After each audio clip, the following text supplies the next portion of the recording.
कि इंसान हो तो इंसान नजर आना जरूरी है।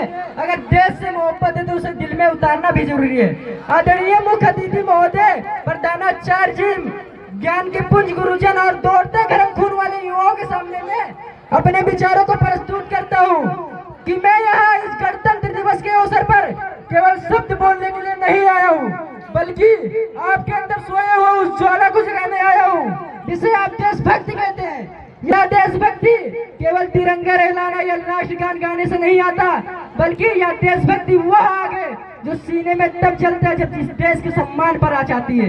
इस देश के सम्मान पर आ जाती है कि लोग पूछते हैं कि देश ने हमें क्या दिया, कि लोग पूछते हैं कि देश ने हमें क्या दिया। मैं कहता हूँ कि जरा आईने में देखो और खुद से पूछो, तुमने इस मिट्टी के लिए क्या किया। यह वह देश की भूमि है जहाँ की मिट्टी भी माथे पर लग जाए तो वह चंदन बन जाता है। उन माँ के वीरों ने फांसी के फंदे को हंसते हंसते गले लगा लिया था ताकि हम और आप आज आजादी की हवा में चैन की सांस ले सके, आज आजादी की हवा में चैन की सांस ले सके। कि माना जाता है कि हम दुनिया के सबसे बड़े लोकतंत्र में हैं, फिर ये हिंदू मुस्लिम सिख ईसाई क्यों करते रहते हैं। हम सब तो एक इंसान ही है ना, हम सब तो एक इंसान ही है ना। मेरे विचारों से कि ना हिंदू की जरूरत है ना मुसलमान की जरूरत है, ना हिंदू की जरूरत है ना मुसलमान की जरूरत है, राष्ट्र निर्माण के लिए एक अच्छे इंसान की जरूरत है। क्यों उलझे हुए हो पाखंडियों के इन भरम चाल में, क्यों उलझे हुए हो पाखंडियों के इन भरम चाल में।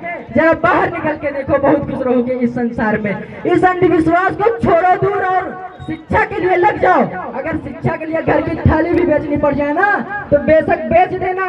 कभी सोच कर देखिए उस माँ के दिल पर क्या गुजरती होगी जिसका बेटा तिरंगे में लिपट कर घर आता होगा। दुख होता होगा ना, कलेजा फटता होगा ना, लेकिन वही माँ गर्व से कहती है कि काश मेरे पास एक और ऐसा बेटा होता तो उसे भी मैं सरहद पर भेज देती, उसे भी मैं सरहद पर भेज देती। मेरे भाइयों और बहनों, हमें आज सरहद पर जाकर गोली चलाने की कोई जरूरत नहीं है।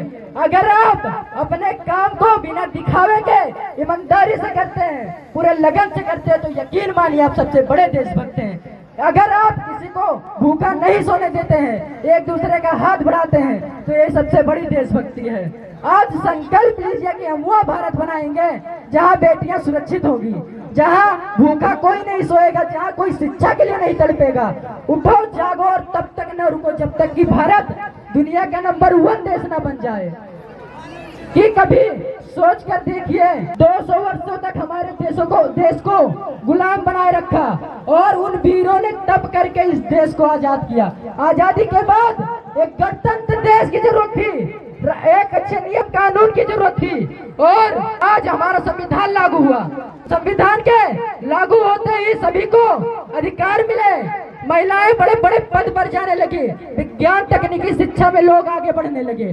अगर आज शायद यह संविधान ना होता तो हमें आज सही और गलत का पता ही नहीं चलता। कि वह व्यक्ति ने कहा शिक्षित बनो, संगठित रहो, संघर्ष करो। यह वक्त आज भी आग बन जाता है, अगर दिल में जल जाए तो इतिहास बदल जाता है। कि इसी के साथ मैं एक और चीज कहना चाहता हूँ कि जो आज के युवाओं के हाथ में ये फोन है, इसी फोन की वजह से आपकी जिंदगी बन भी सकती है और आपकी जिंदगी बिगड़ भी सकती है, क्योंकि हमारे आसपास बहुत सी चीजें होती भटकाने वाली। हम जैसा सोचते जाते हैं हम वैसा बनते जाते हैं। तो इस बुरे सोच कर अपने अंदर इस प्रकार त्यागने की क्षमता रखें कि आप एक अच्छे इंसान बनिए, एक अच्छे नागरिक बनिए। इसी के साथ साथ मेरे कुछ पंक्तियां जो कि इस प्रकार के हैं कि सानिए शौकत ईमान न होता, कि सानिए शौकत ईमान न होता, महिलाओं का जीना आसान न होता अगर इस देश में बाबा साहेब का संविधान न होता। कि सोए हुए हो तो जाग जाओ, अब कुछ कर दिखाने की बारी है। कि सोए हुए हो तो जाग जाओ, अब कुछ कर दिखाने की बारी है।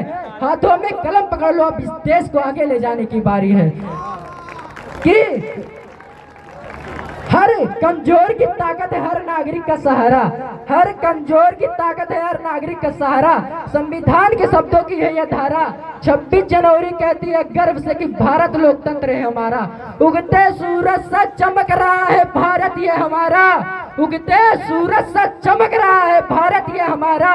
हर नौजवान में अब वह जुनून दोबारा कि ये नई उम्र, नया युग, नया है इरादा, भारत नहीं झुकेगा क्योंकि यही है वादा।